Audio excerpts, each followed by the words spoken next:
So if you want to get, both those. And then we have these. Is this good? Is this good? Yeah. Okay. Good. All right, so we have Daniel Boone. Let's not go on. Hello.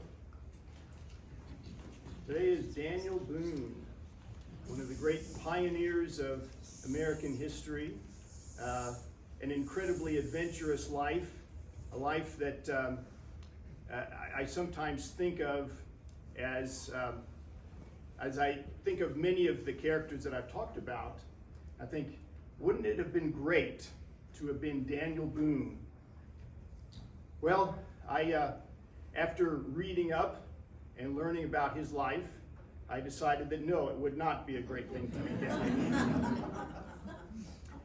He came through many a harrowing adventure, almost completely unscathed physically.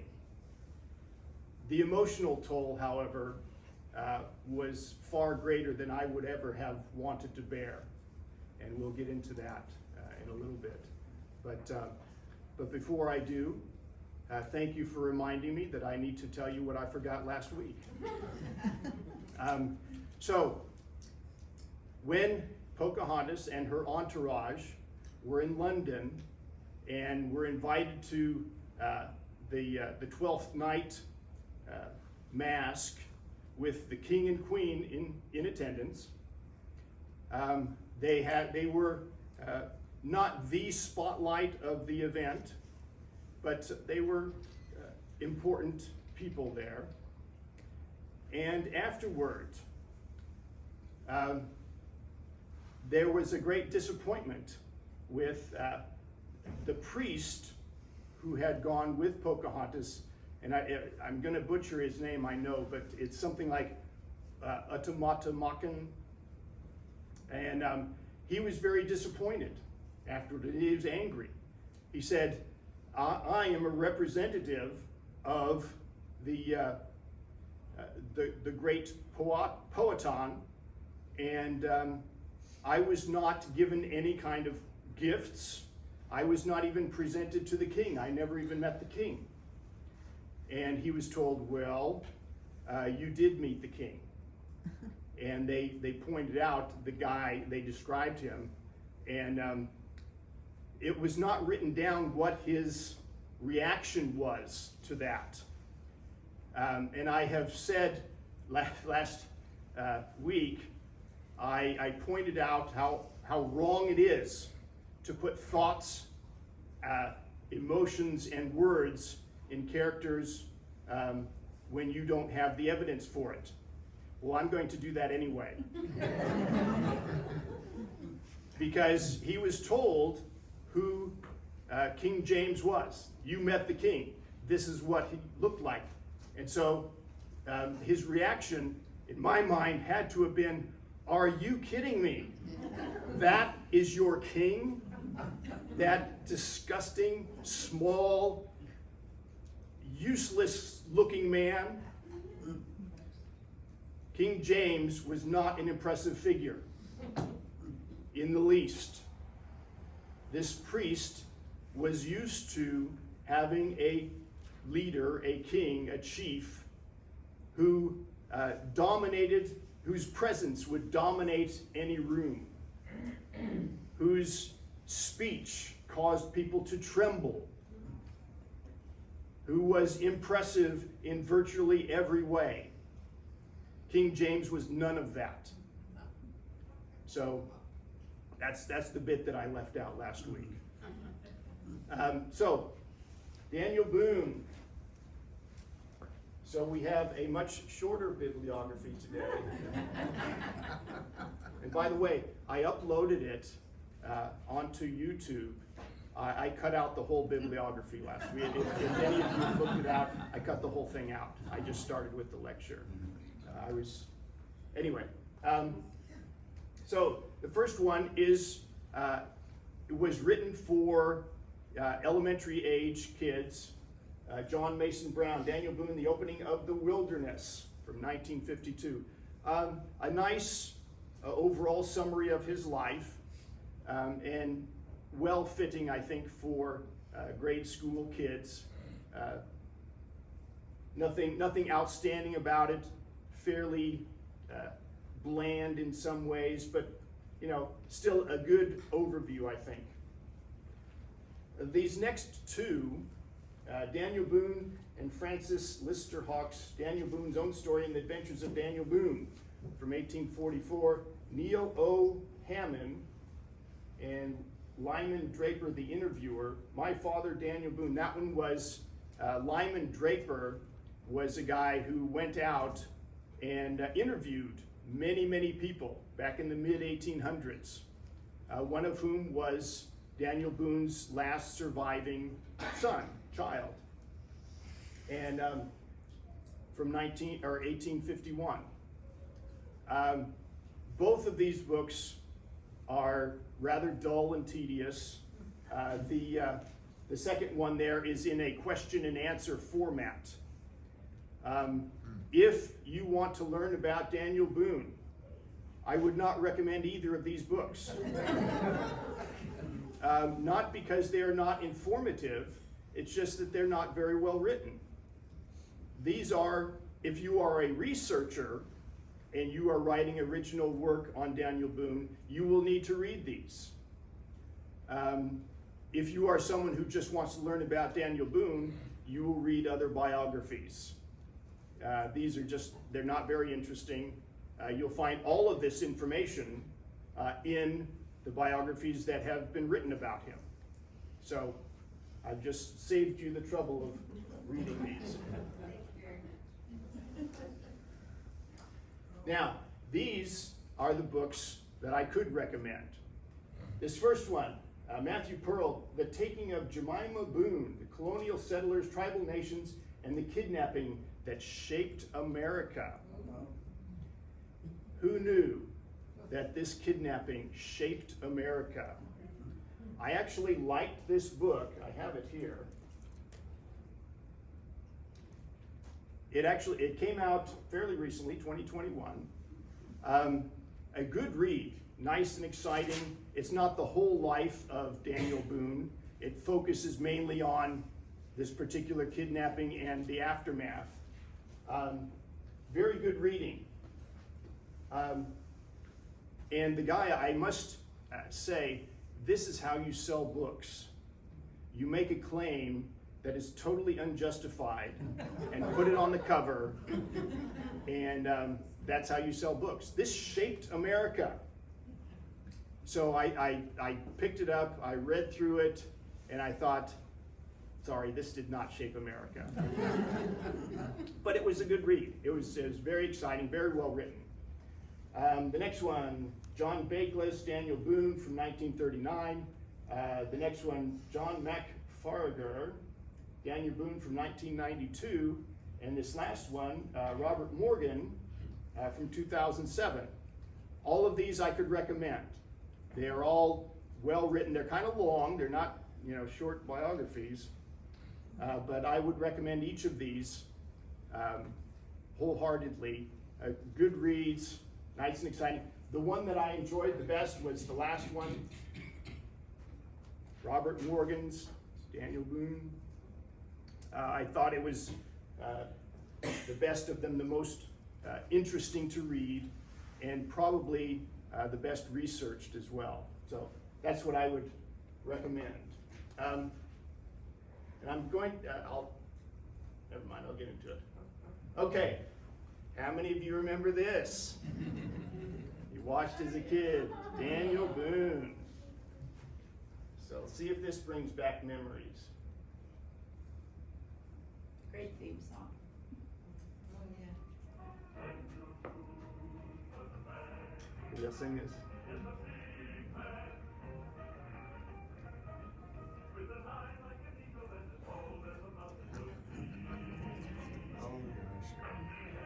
Yeah, how about that?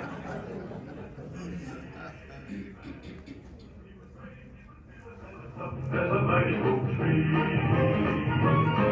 from the coonskin tapped on the top of old axe to the heel of his rawhide shoe. The ripping, this roaring, this fighting, this smack, the frontier ever knew.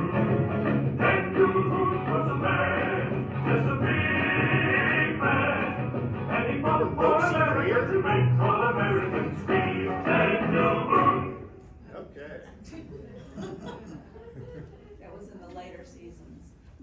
Yeah, yeah. Brings back memories, doesn't it? Yeah. So last week, I really, I got down on the oral histories of the Native Americans and how I really saw that they were a lot of nonsense. Well, here's some more nonsense for you. The Disney version of Daniel Boone could hardly be less correct than it was in real life. Daniel Boone never wore a coonskin cap. I'm sorry to tell you that. Never did he ever wear a coonskin hat. He wore a beaver hat like many did. Didn't really look like a wilderness sort of thing from our vantage point. So yeah, not only that, but Daniel Boone was not tall as a mountain. He did not look like Fess Parker, which is a great disappointment. I mean, who wouldn't want to look like Fess Parker, huh? I wish I looked like him. But no, he was not a tall man. He was about 5'8". So, you know, for the day, he was about average height, I suppose. He was pretty husky, well-built and stocky, but he was not a tall man. I don't know if he had an eye like an eagle, though. He may have. Okay, Daniel Boone. Born November 2nd, 1734. He was the sixth child to Squire and Sarah Boone in Ole, Pennsylvania. From a very young age, everybody knew Daniel Boone was going to be a wilderness guy. He loved going out, he loved to hunt. Even before he had a gun to shoot with, he loved being out in the wilderness. He loved avoiding his chores, especially he hated farming his whole life. That was something that pretty much everybody had to do, but he hated doing it. He wanted to be out in the woods, either hunting or exploring or trapping. That was his greatest love. He did learn to read and write. He was not great at it, but he could do it. And he actually learned to enjoy reading literature. He would read the Bible, of course, as everybody did, but his favorite book aside from that was Gulliver's Travels. And many a day out in the wilderness, he was taking a relaxing afternoon nap or whatever, he would be reading Gulliver's Travels. And he also was very friendly with the natives. The Indians in whatever neighborhood he happened to be, he would always make good friends with them, enjoyed their company, would go hunting with them. They were as if they were blood brothers in spirit.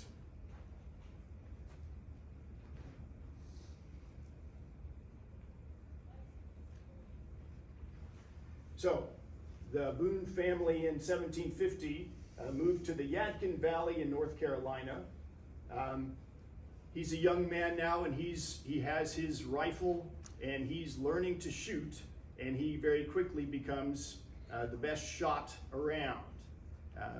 That being something that many young men were really into. They would hold shooting contests, and Daniel Boone would usually win. It's something that he was just born to do, and he could do trick shots between his legs, or using just one arm, holding out the rifle and shooting. So yeah.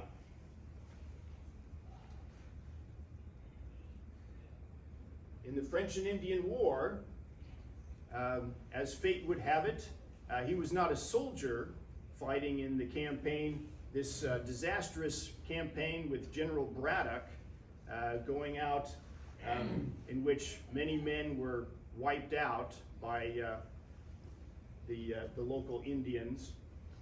But on the way, he was, as it says, leading a wagon, driving the horses or mules as part of the supply train. But as luck would have it, he met a man named John Finley, who was a trapper. And John Finley and he got to talking about their various adventures. And John Finley told him about this marvelous land,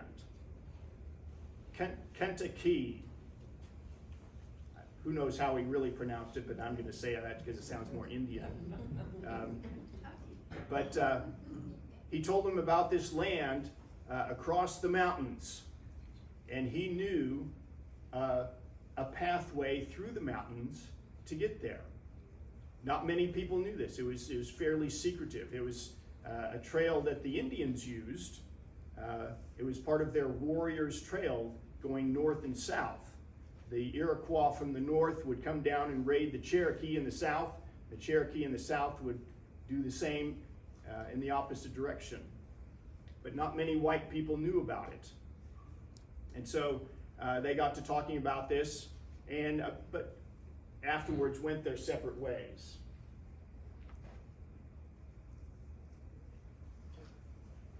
And then he courts his future wife, Rebecca Bryan. Again, there's many tales of Daniel Boone, going back to the idea of oral histories.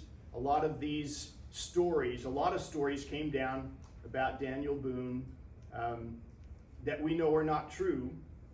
Some we know are true, and some we don't know whether they're true or not. And so a lot of them are just thrown into the grab bag of this may have happened and it may not have happened. But it sounds good, so we'll talk about it.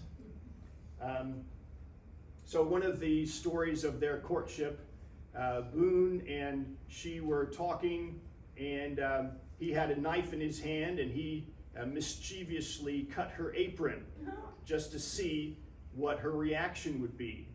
And she took it very well, as if it was not a big deal at all, and that really impressed him. Another one, he was becoming friends with the family, and he went out, shot a deer, and all bloodied, walks into their house with this deer carcass and says, "I have supper ready for you."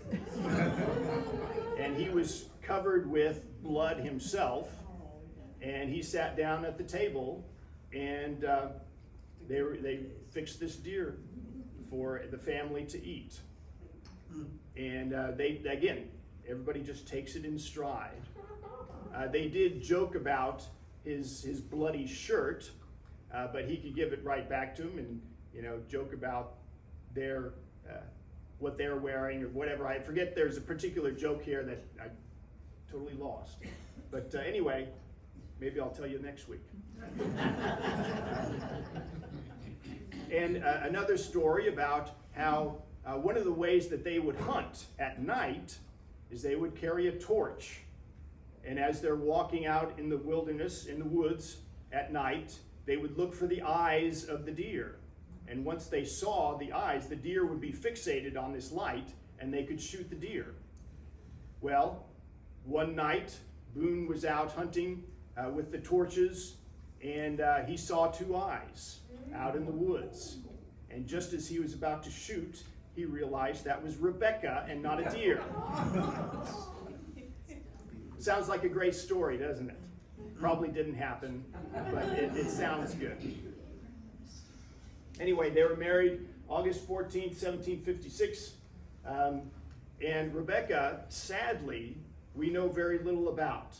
We know she was dark-haired, black hair, dark eyes.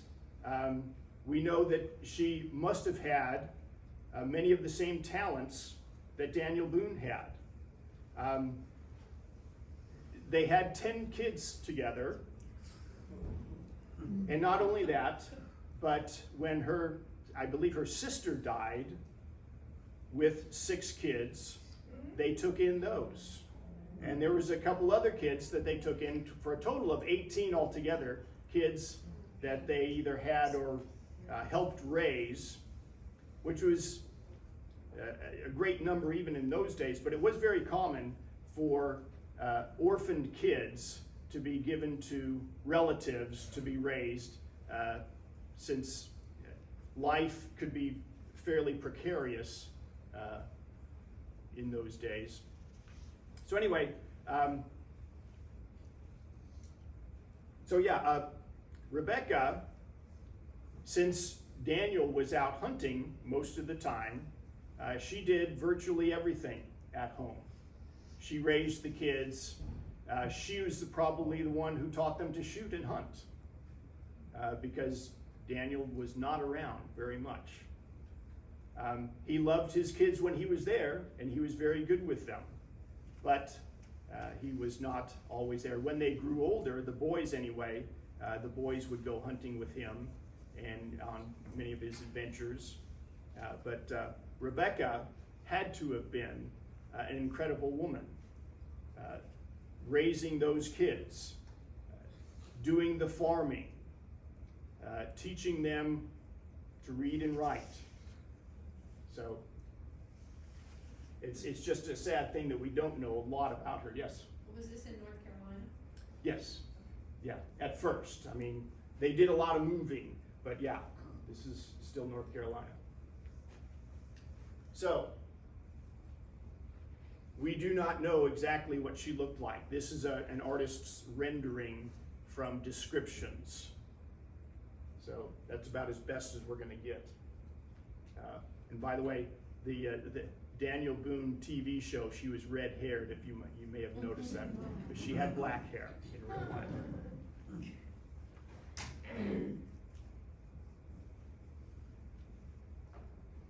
So, there is a legend that's still debated today.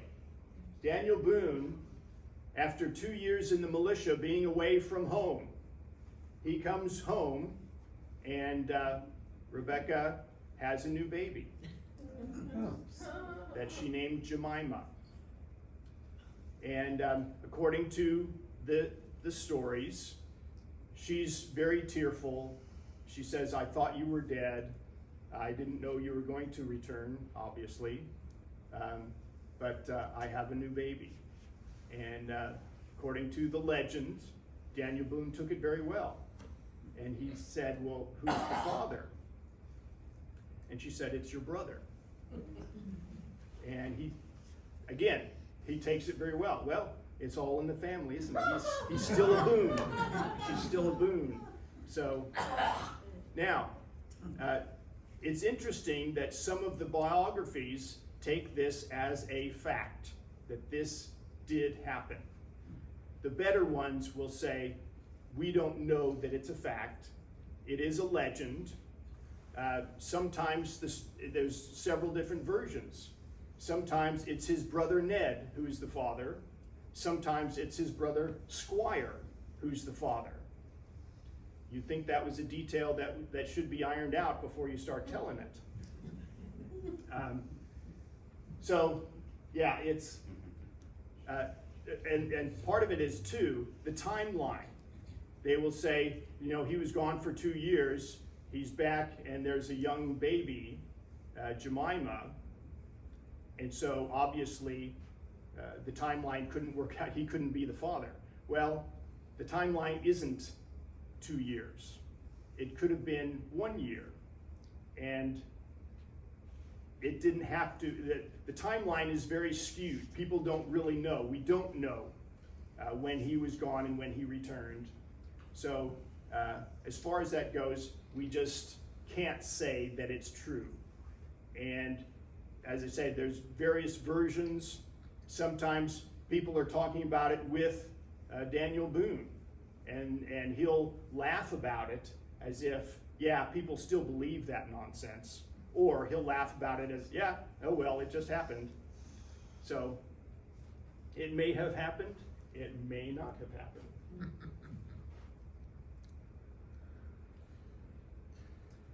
So, all this while, raising his family, going out on long hunts, still the dream of Kanake is there. It's a distant dream of what is it like past the mountains. So, after a while, the Yadkin Valley in North Carolina is being more and more depleted of its game. More and more settlers are moving out there, and everybody's a hunter. And some of them hunt just to provide food for their families. Some of them, like Boone, does it to make a living. He sells the hides, he sells the meat, and it's how he chooses to make his living. That's what he loves more than anything. So he comes across John Finley again, who is now a peddler traveling through the area, and he meets with Boone, and they talk again about this land beyond the mountains. And they say, well, why don't we get up an expedition and go out there? I really want to see that. So the Treaty of Fort Stanwix, just by coincidence, signed in 1768, basically the Iroquois give up their title or their rights to the land of Kentucky. And we know how these treaties are, right? That it's signed by one chief and all the others totally ignore it. Or it's signed by one chief in one tribe and the other tribes are totally outraged by this and ignore it. None of these treaties, and there's several along the same lines of you are now giving up your rights to this land, and somebody signs it and everybody else is angry about it and ignores it. So anyway, the Shawnee, who were primarily using Kentucky, and by the way, Kentucky at this time was not generally inhabited by anybody. The natives, and this is very sketchy. We're not really sure why this is. There may have been settlements there in the past, and there may have been, there's always wars going on between the various tribes. But it seems that there was some sort of a truce that said, Kentucky, this area, is going to be open for everybody to hunt. So if you're going in there to hunt, we will not bother you. We go in to hunt, you will not bother us. And so it was not inhabited at all. So the game there was incredible. It was plentiful. The deer, the bears, the elk, the buffalo. It's just an amazing place. So they get together an expedition. These things, by the way, were not cheap. Daniel Boone, throughout his whole life, was always in debt, usually very deeply. Occasionally he would pay off his debts, but it was always a seesaw back and forth. He borrows money to go on an expedition. Hopefully he makes enough to pay off his debts and then some. But always in debt. So in 1769, Daniel Boone with John Finley and 4 others set out with 15 pack horses to go on this long hunt. So they go through the Cumberland Gap. And by the way, my wife and I went out Saturday to the Cumberland Gap to take a little hike. And so I have now experienced, in the footsteps of Daniel Boone, the Cumberland Gap area, just to see what it's like out there. Very pretty spot. The Cumberland Gap National Historical Park has a movie that you can watch about Daniel Boone going through there. Oh, sure, yeah. Yeah, they had tours and everything Right. out there. It's very nice, very nice. But when you're in the gap and you see the huge rock mountains on either side of you, you think, wow, this is, you can see why this was such a well-used place. And by the way, the gap had been used for tens of thousands of years by the animals in the area, the bison, the deer, they all used it going back and forth. They would find the salt licks, is what they were looking for, and that's one of the things that the animals would use. The Native Americans, of course, for thousands of years had used it. It was their warrior's path going north and south and to go hunting as well. So something that was well known to both the animals and to the natives, and now white people are learning of it. Of course, the first white people who went through there were in, I know I had this, maybe I'll have to tell you next week, but some years prior, they had seen and gone through this, but it was never something that was widely published. So they went through the Cumberland Gap, followed the warrior's path north to Knob country, and stood upon Pilot Knob, and saw the rolling forests, meadows, and cane brakes of Kentucky.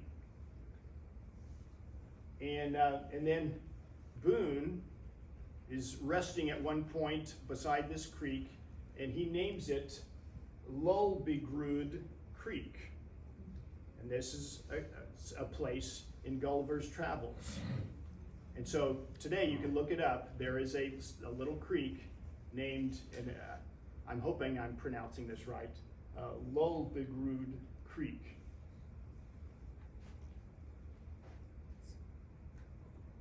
So here's an artist rendering of Boone looking out on Pilot Knob over the countryside of northern Kentucky, where the most beautiful spots are.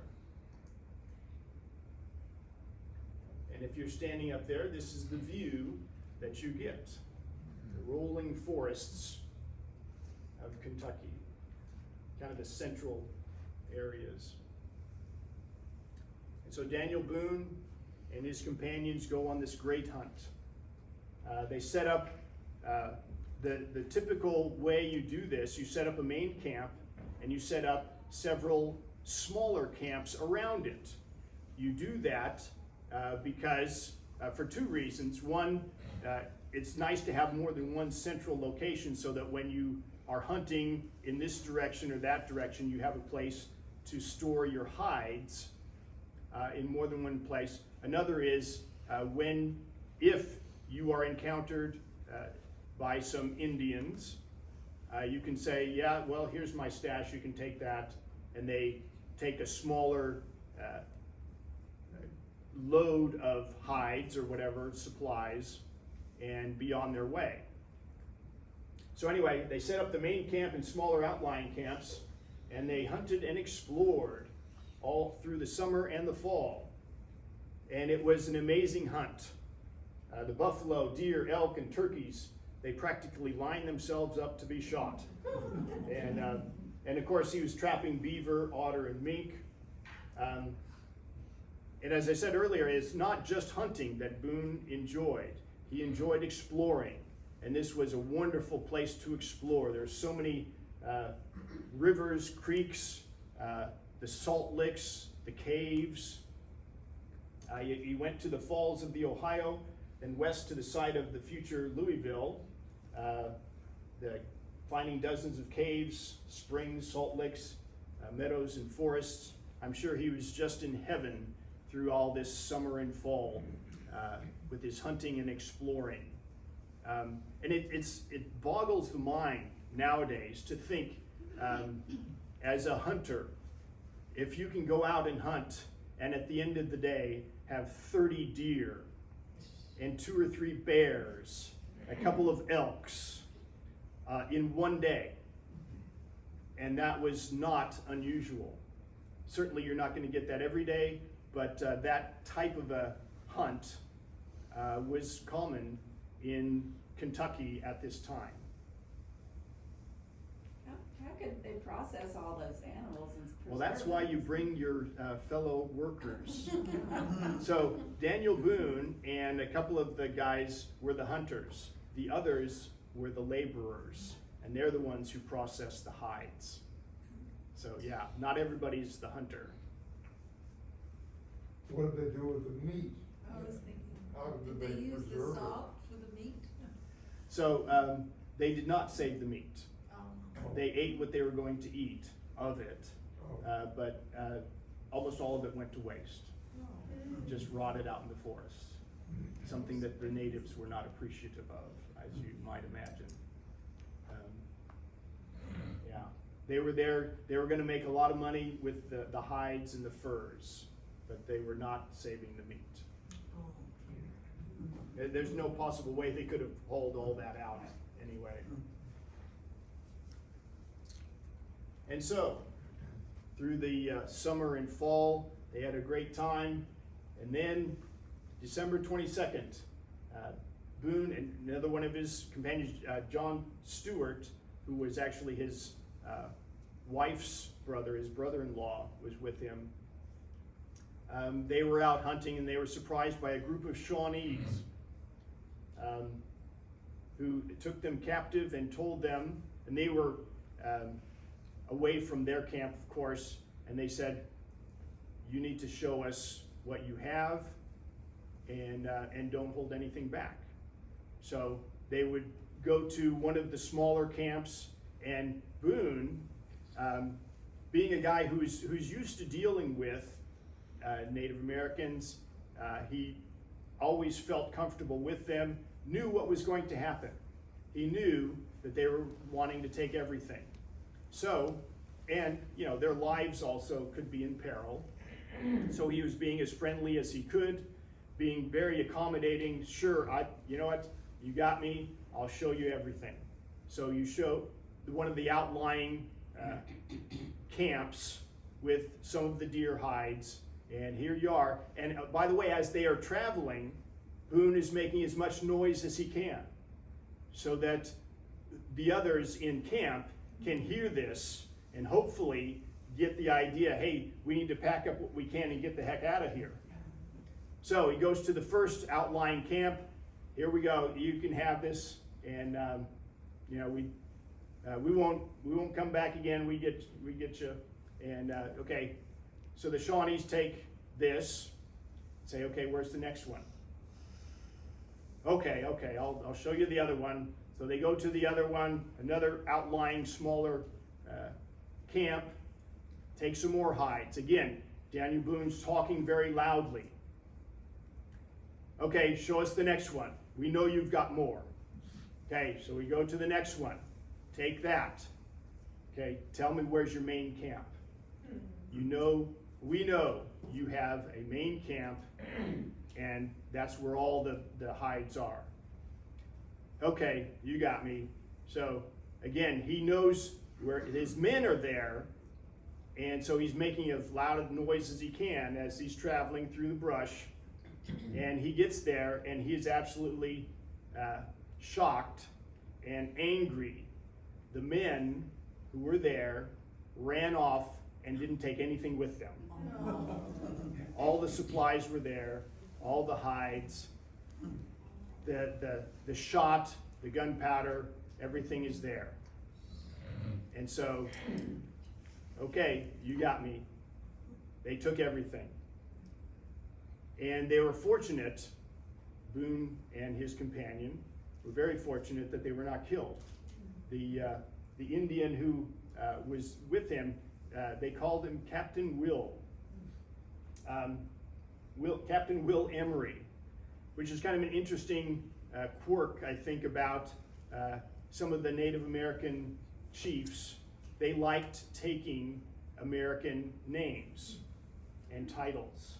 And this guy liked being called Captain Will. So anyway, said, okay, this is Shawnee territory. This is our hunting grounds. You have killed hundreds and hundreds of our deer. We are taking all these hides, we're taking your supplies, we're taking your horses. We will leave you with a gun and some powder and shot. You will leave and you will not come back. And so the quote is, the wasps and yellow jackets will sting you if you come back. And so Daniel Boone thanked him for not killing him, and the Indians went on. Now you would think that after a narrow escape like that, any normal, sane person would say, hey, we made it out. We survived this one. I get the message. If I was caught again, they're going to kill me. Not just kill me. They'll tie you to a stake and they'll roast you for several hours and then kill you. So, any sane person would say, hey, I'm cutting my losses and getting out of here. Daniel Boone didn't do that. He went after them. Both he and John Stewart decided that they're going to follow the Indians, they're going to sneak up at night, they're going to steal a couple of horses, because walking on foot is not a lot of fun, and get whatever supplies they could get and hightail it out, and then catch up with the rest of their group. So that's what they did. They went after the Indians. And I guess I can do the next slide here. Captured by the Shawnee twice. At nighttime, they stole a couple of horses, got a couple of guns, and they got out of there. They traveled for a day or so, and as fast as they could, thinking that now they are out of reach, they took a break. And as soon as they did, the Indians come through the woods and caught them again. And the Indians, it's a funny thing. You'd think that the Shawnee would be very angry with them, and now we're really going to give it to you. The Shawnee were laughing about the whole thing. So you think you're going to take some horses from us, huh? And they're all laughing and having a good time. What a good joke this is. They put a bell around Daniel Boone and said, now you're going to dance for us. And he did. He knew better than to disobey. And again, Daniel Boone was a very likable, friendly guy, and he knew how to make the best of a bad situation. And so again, he's very friendly with them. Oh, you caught me. I didn't think you'd get me. And so they had a fun time. He danced for them, and they said, now you're going to come with us to our village, 100 some odd miles away. And so for the next 7 days, Daniel Boone with John Stewart are traveling with the Shawnee up to their territory. After the 7th day, the Shawnee started loosening up, thinking that they had him, he's not going to escape, and so they kind of dropped their guard. And that's when Daniel Boone and John Stewart wriggled out of their tie, their arms were tied, and hightailed it to the nearest cane brake. How many of you ever experienced a cane brake? Nobody. A cane brake, it's kind of like bamboo, I imagine, where it in many places in Kentucky, it's thick with this bamboo-like plant, and it goes for acres and acres, and you very easily get lost in it, and you're going to have a very hard time finding anybody who's trying to escape from you. And that's what they did. And so the Indians tried to find them, and after a while just gave up and said, what the heck, it doesn't matter, and they took off. So Daniel Boone and John Stewart then went back to their camps, caught up with their men, and decided to keep hunting. So Daniel Boone, and just by coincidence at this very time, his brother Squire from North Carolina comes up with more supplies, as was the original plan. So Boone, Squire, Stewart, and another man named Neely continued to hunt, even though he knew the Shawnee would be after him. It's winter now, very cold, and but he has lost everything, and he's going to spend the next year getting his supplies back, getting the deer hides. So Stuart, at this time, they're hunting again. Stuart gets lost somehow, and Boone is looking for him everywhere and never finds him. I shouldn't say that. He found him 5 years later. He found the skeletal remains of Stuart inside of a hollowed out tree. Apparently, and he was examining the body. He had a broken arm. And so he concluded that Stuart was probably shot by Indians and escaped from them and hid in this hollow of a tree and bled to death. And that's just one of the things that happens. Okay, so Stuart is lost. Neely leaves to go back to North Carolina. Squire, in the springtime, returns with some of the deer hides that they had shot, and Boone is now by himself and continues to hunt through the summer. Squire comes back with supplies in July, and then finally they return in March of 1771. All this time, Boone is out in the wilderness, exploring and hunting, sometimes by himself, sometimes with the others. On the way back, after all this, he runs into a group of Cherokee Indians. And the Cherokee are not so much, hey, you've just stolen all of our deer. They just say, hey, here's this guy with a whole bunch of deer hides and furs and supplies, and says, we're just going to take them. And so he lost everything again and came back after these 2 years to Rebecca completely empty-handed. And again, he had borrowed a lot of money for these supplies.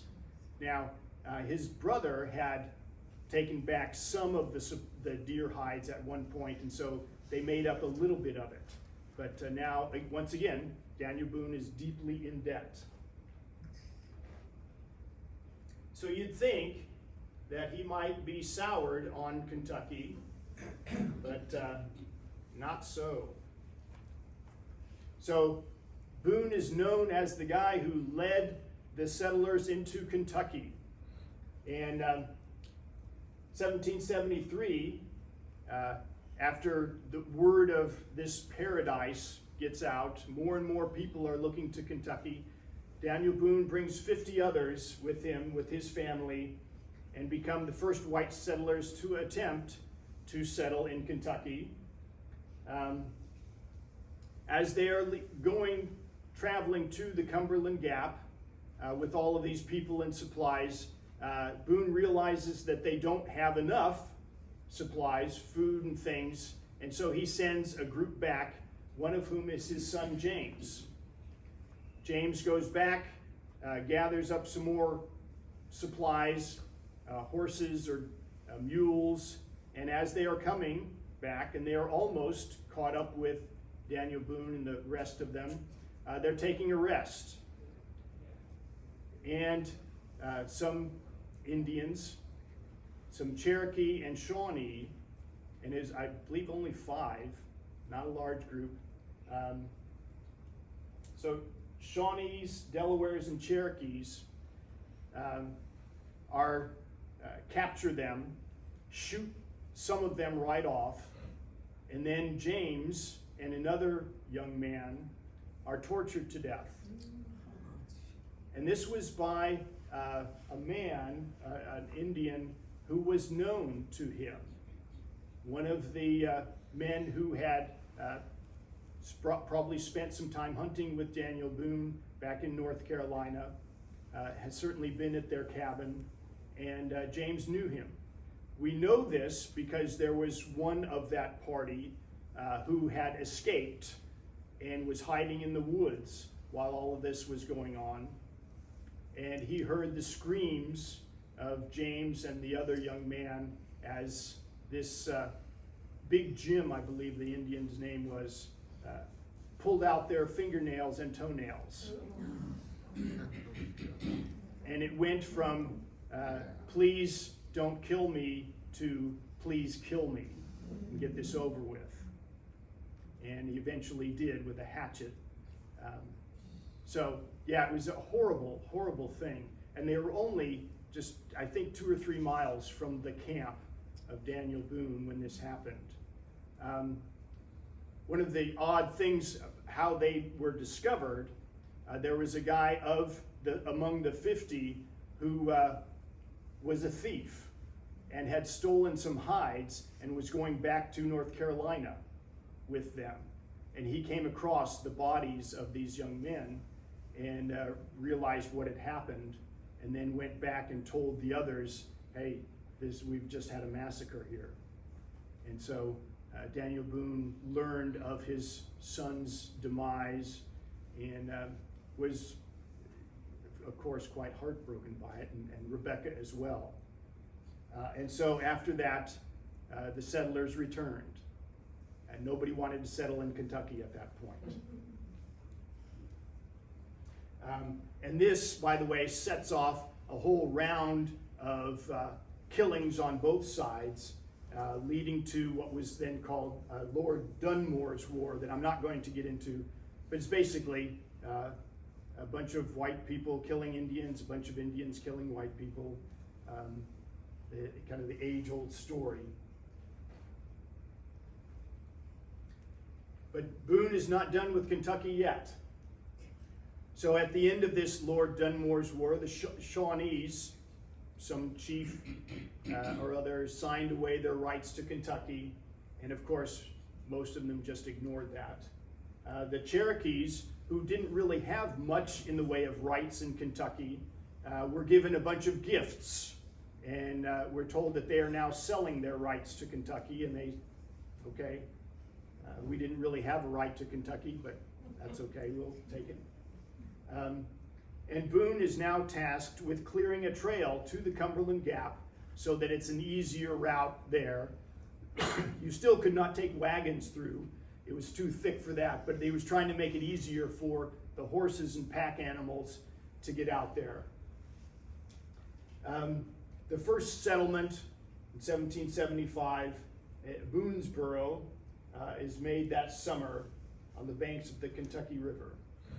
And all the while, there's still killings going on. White people killing Indians, Indians killing white people, but they're going to settle in Kentucky anyway. And so we have this famous painting. George Bingham painted this in 1850. I want you to notice the hat that Daniel Boone is wearing. It is not a coonskin cap. This is the type of hat that he would wear.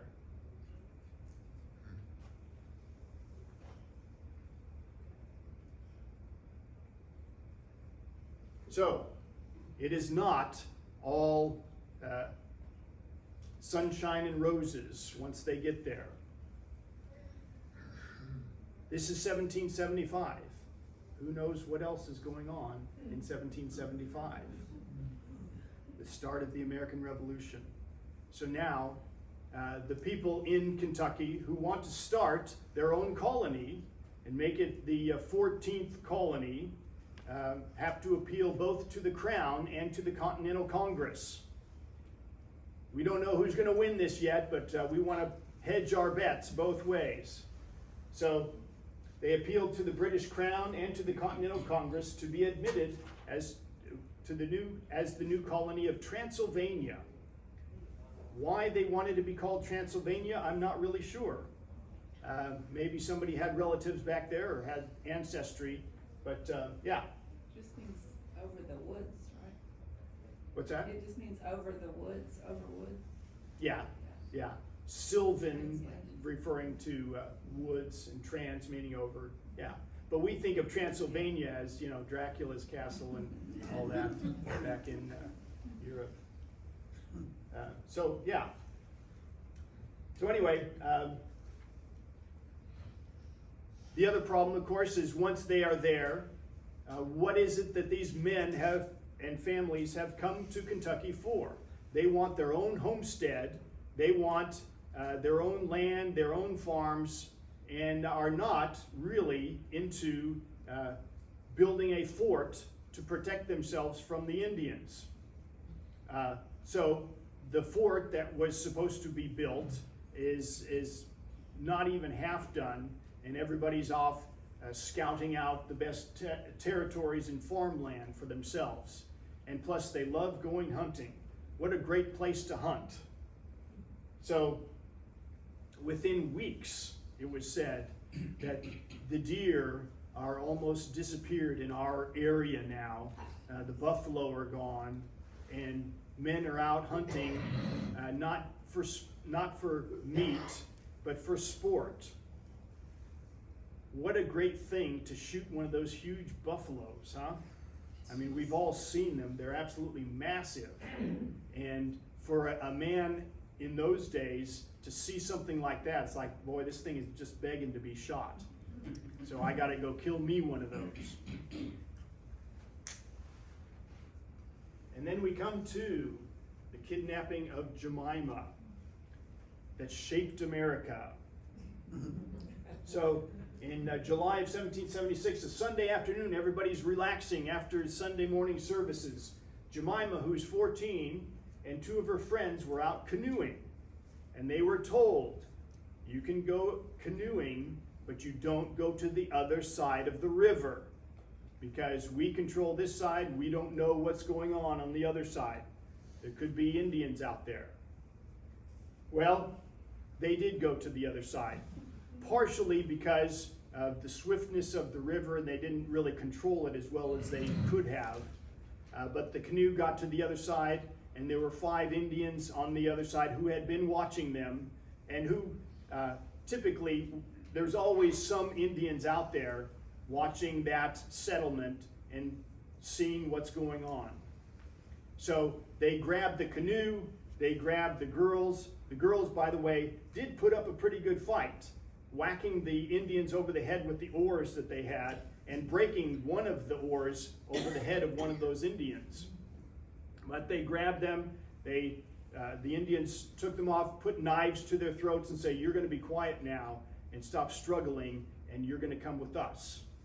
So the girls went with them. It was a harrowing journey. The girls, very spirited girls and very brave. This is the type of story that breaks a lot of the stereotypes that you might have of both the girls and the natives. The natives had every reason to be abusive towards these girls, who kept doing things like either making loud noises or tearing off a bit of clothing and leaving a trail behind them, stomping on bushes to make sure that the trail is well seen. And the natives, the Indians, would notice this, and every time they would say, don't do that or we're going to kill you, but obviously didn't, and the girls kept at it. At one point along the journey, they came across this broken down horse, and the girls were always complaining that I'm tired, I have a swollen ankle, I can't go so fast, and so they said, okay, you're going to take turns on this horse, and that will help. Well, each of those girls were well accomplished in riding a horse, but they're not going to let the Indians know that. And they kept falling off and hurting themselves. Or they would do something that made the horse jump, stick the horse with something, and the horse would startle and rear up, and then the girls would fall off. And so through all of this, the Indians, this was a 3-day ordeal. And at night when they camped, the Indians would tie the girls up together and for sleeping. Other than that, in the camp, the Indians were treating them very nicely. One of the things that kind of puzzled me, and I learned more about, why was it that the eastern forest Indians would not rape women? If you go out to the Great Plains and you hear horrific stories of the Indians of the Plains kidnapping and raping women, the Indians on the East Coast did not do that. So there's a couple of reasons, one of which there was a taboo against having sex while you're out hunting. For some reason, it was against their code, against their culture. When you were out hunting, you were focused on hunting. When you were a warrior, you're focused on your enemy. You do not have sex during that. It's a conflict there. The other thing is, if you are kidnapping women, you do not rape them because you're bringing them back to your village, and they are going to become the wife of maybe somebody that you know, and so you're not going to molest this girl because she's going to be the wife of possibly your brother or your cousin or your uncle or whoever. So in the eastern woodlands, the natives did not rape the women that they kidnapped. Small consolation, I suppose, but it's something.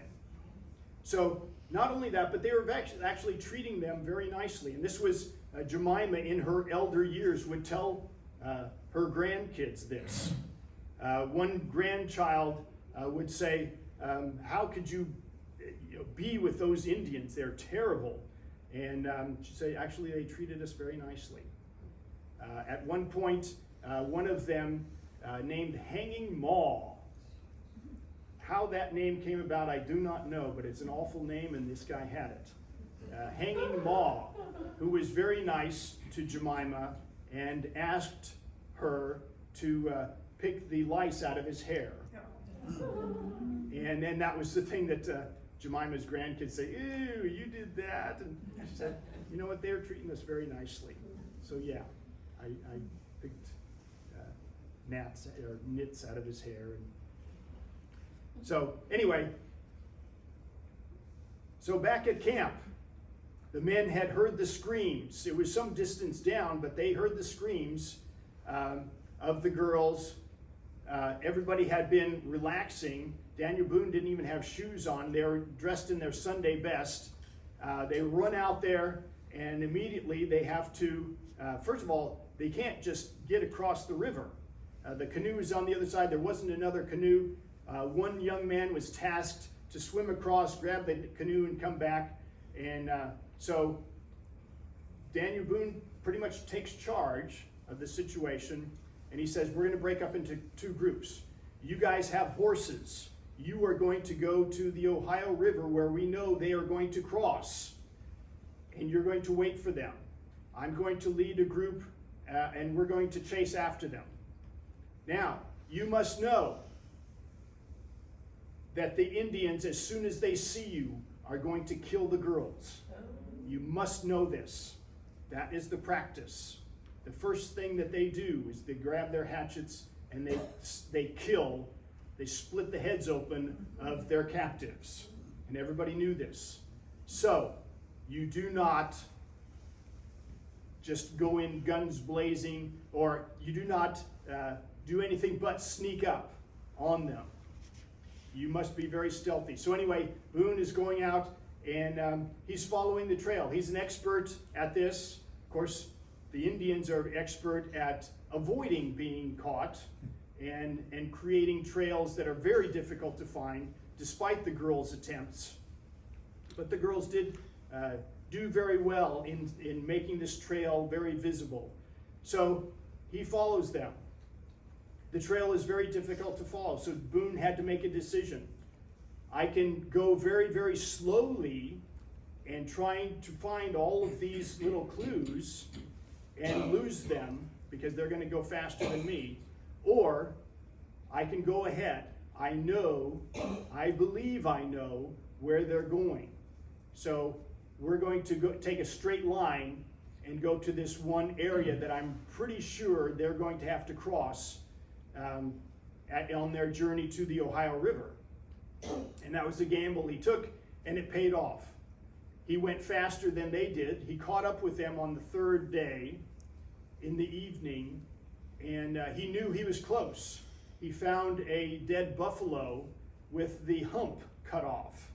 The choice part of the buffalo everybody knew was the hump, and they settled down that evening to eat that. And so he told his men, "We are close. We're going to go in very stealthy," and so he does. Everybody's on their bellies, crawling through the woods, and they see them at about 200 yards. They see the campfire, and now they know they have them, but they can't disclose that they're there. They have to sneak up as close as they can and shoot, and that's what they did. So they killed a couple of the Indians. There was 5 of them. The others ran off, and it was very fortunate that they did. One of them did make an attempt to, with his hatchet, to kill one of the girls, but he missed, and they ran off. The girls, Daniel Boone hugs Jemima. Everybody's in tears.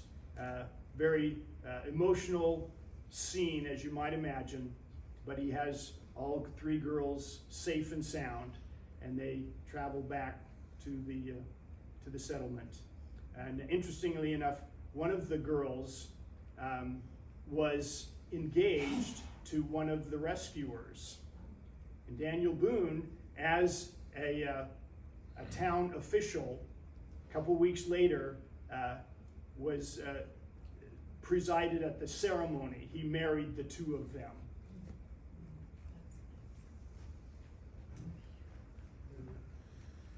So how did that shape America? I will get to that. We're not there. It hasn't shaped America yet, but yeah, it will. So here's a rendering of the kidnapping. Nice painting. So here I am. I already talked about it. Now I have the slide. Third.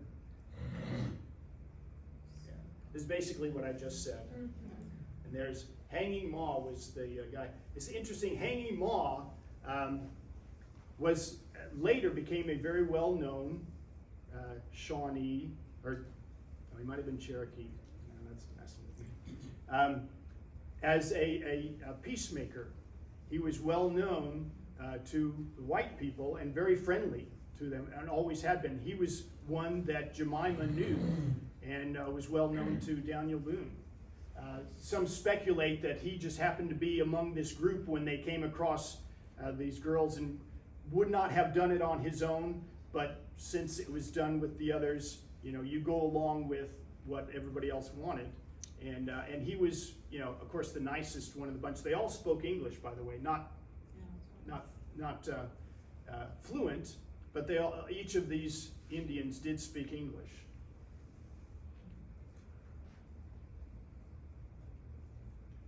So now it's Daniel Boone's turn to be captured again. I have to skip over a lot of things because, as you might imagine, this is way too much to be put in 1 hour, so I'm skipping on to the next big adventure that Boone had in February 1778. One of the things that they have to have in the settlements is salt, and they can get salt from the salt licks. The water flows and it's very salty. They have to boil the water. It's a tedious operation. You have to boil the water down and you get salt from it, and you send a group of men, 30 some odd men, out to do this. Boone, he was not into all that tedious labor, but he went along with them so he could hunt and provide food for them while they're there, because this will take a month or more to resupply everybody.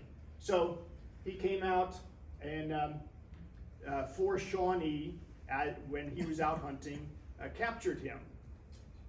And they said, so Boone, we have you now. This is one of those things. He was known by so many Indians, and they all wanted him. And when they caught him, again, it's like, we've got you now, Boone. And by the way, going back to the three girls,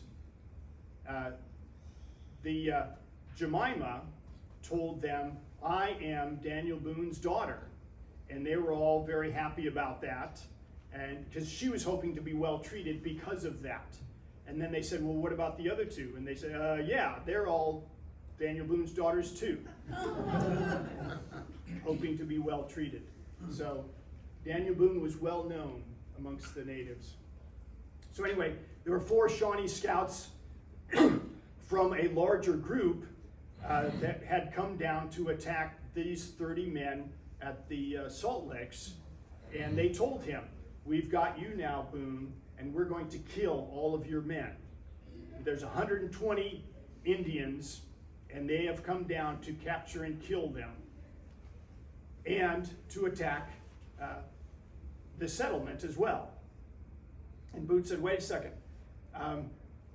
If you attack my men, you will probably be able to kill them because you got far more men than we do. But before you do, some of your braves will be killed too, maybe 1 or 2. And why do this when I can approach them and I will convince them to surrender to you? If you do that, we will become part of your tribe. These will be men who can be warriors for your tribe and hunters, and we will be part of your family." And he convinced them that this would be a good thing. And not only that, but it's still winter time, it's very cold. Now would not be the time to attack the settlement, Boonesborough, but when it warms up in the summertime, springtime, summertime, I will convince Boonesborough to surrender to you also. And we will all be a big happy family. You can take the squaws, and the men will be great warriors for you, and we will all live together. And they said, "Well, that sounds like a good idea." So Boone convinced his men to surrender. There's 120 Indians out there. You will be killed if you resist. And so they did.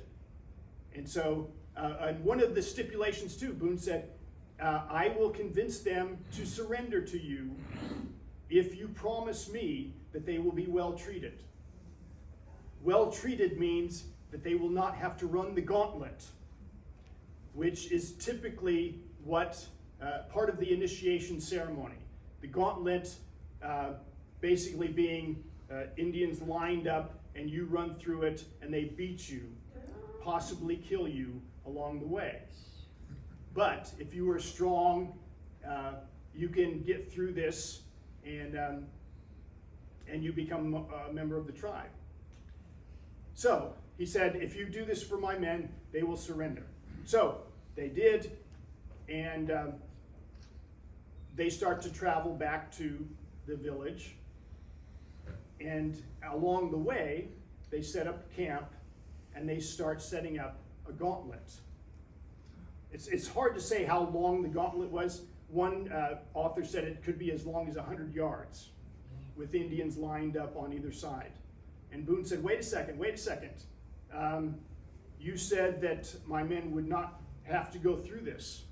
And the chief, Blackfish, said, "This isn't for your men. This is for you. You didn't stipulate that you wouldn't have to go through it." So he did. The men lined up on either side. Some of them were very friendly with Boone and were not going to hurt him. Some others were.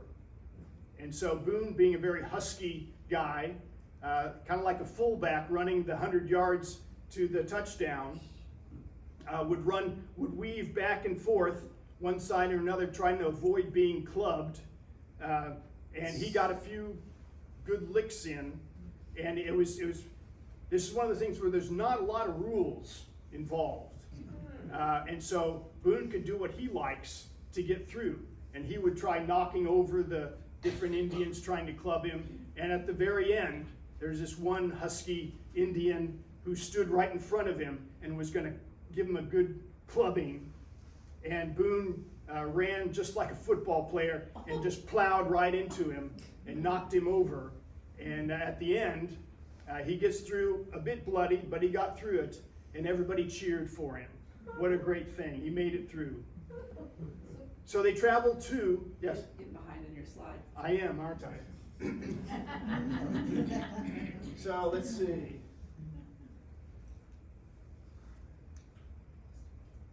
Okay.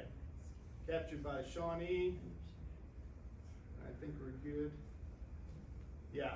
Boone had to run the gauntlet, and then when they got to the villages,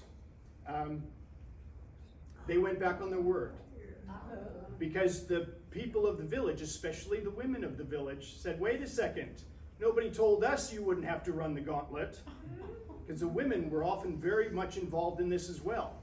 Boone actually had the choice. They told him, you can run the gauntlet here, or you can wait till we get to the village. And Boone said, I'd rather do it here. I don't want to have the women coming after me. Because the women were often more vicious than the men. And he knew that. So they get to the village. The other men had to run the gauntlet. And some of them got pretty well bloodied up with it. But they came through. The next step in this ceremony is a washing. And the women take them to the river and scrub you down good. And then they pull out your hair. Except for like a top knot that they would braid and put trinkets in. So at that point, largely the women, and the men too, could adopt who they wanted into their family. The chief, Blackfish, and here's the tie into the kidnapping. Blackfish, one of his sons was killed in that, was one of the Indians who had done the kidnapping, and he was killed. So Blackfish adopted Daniel Boone to take his place. And this was a common thing. When you lose a son or daughter, as that may be, you can kidnap somebody from another tribe, and that will be the replacement for your child. And so Blackfish chose Daniel Boone, because Daniel Boone's the best among them. And so Daniel Boone was given the name Sheltowee, which means big turtle. And because, as I said, Daniel Boone was not a tall man, but he was stocky and well built, so that was his name, Sheltowee. Only 16 of the men were adopted. Some of them were very cantankerous and not very appealing to the natives, and so they were sold to the British. The British, now at war with the Americans, would buy colonists off of the various Indian tribes. So Boone was with them for 4 months. And at that point, he learns that the Shawnee are now preparing to go and take the settlement. As Boone promised, he was going to help them out. But of course, he wasn't wanting to do that, so he escaped.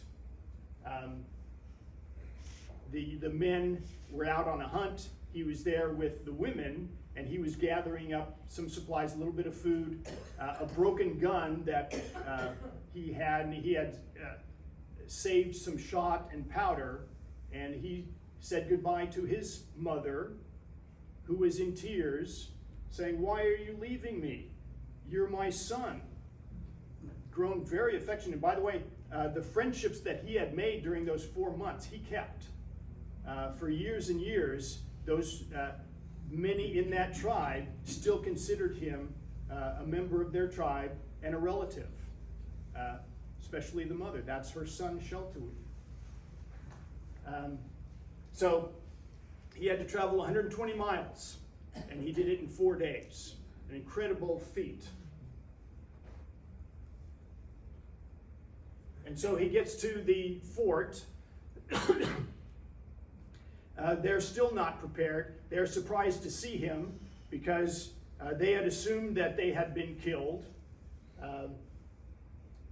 So he gets the fort ready. 60 men are in the fort, plus the women and children. Once he had escaped, Blackfish postponed the invasion, knowing that Boone is not really sure what Boone is going to do, but he wanted to get more men before they went down to attack. Okay, so Boone leads a group to do a preemptive attack, but that didn't work out very well. I know I'm way late, aren't I? So they arrive at the fort, and Blackfish gets out there and calls out to him, "Shell to we, shell to we," with tears in his eyes. And Daniel Boone goes out and meets him out in the green, grassy area. And Blackfish says, "Why did you leave me, my son?" And he said, "Well, I wanted to come and see my wife and children. I'm missing them." And he said, "Well, I would have let you go if you would have just asked." Of course, both men are pretty much conniving and lying to each other about that. But anyway, and Blackfish says, "So are they going to surrender as you told us they would?" And Boone says, "Well, not exactly. See, since I've been gone, there are now other people who are in charge. I'm not the one in charge anymore. So we have to have time to discuss this, and I'll let you know." So basically, this kind of went back and forth for 2 days. So they got 2 extra days to prepare for this siege. And here is the fort, what it looks like. Kind of interesting that the buildings are part of the wall. But yeah, that's the Boonesborough fort.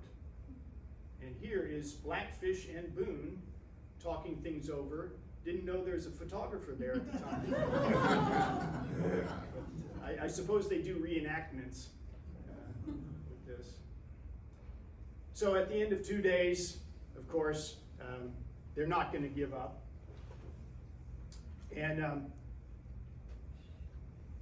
but in this conference to talk about it, there were 9 representatives from the fort and 18 of the tribe of this.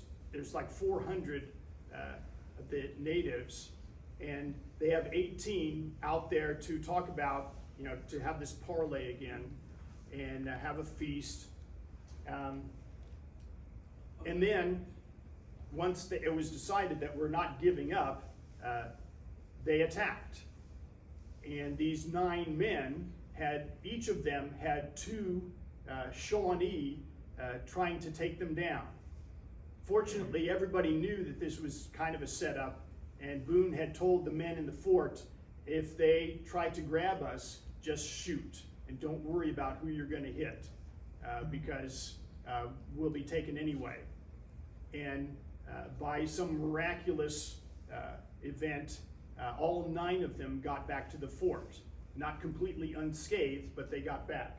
So for 11 days, the siege went on, shooting back and forth, the Indians trying at nighttime to set fire to the fort and to the buildings, which cost them dearly, because there's nothing easier to shoot at night than somebody carrying a torch. It almost worked. They caught fire to some of the buildings, but it started to rain, and so they got the fires out. So anyway, during this siege, only 2 of the settlers were killed, 4 were wounded, and the Shawnee lost up to 37 of theirs. And so, at the end of that, you'd think people would be thanking Daniel Boone for his part, very essential part in this. But no, there was a couple of men who really hated Boone and pressed charges of treason against him. Number 1, he got those 30 men to surrender. certainly that was because he sided with the Indians and or the British. And he had offered to surrender the fort. And he endangered the men in the parley. Of course, everybody knew it was just jealousy of the guys who made that charge. And so he was not only acquitted, but he was promoted to a major in the Kentucky militia. But it was the most humiliating thing, he says, in his life, and something he never wanted to talk about through that whole humiliating court-martial.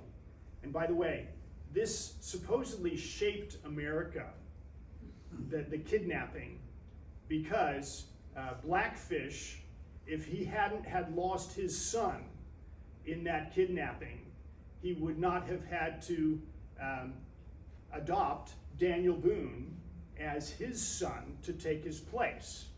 And that led to him being very close, Blackfish and Daniel Boone.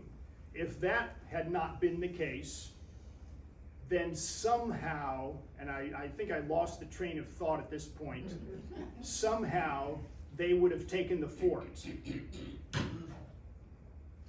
So that's how this guy reasons the kidnapping changed or shaped America.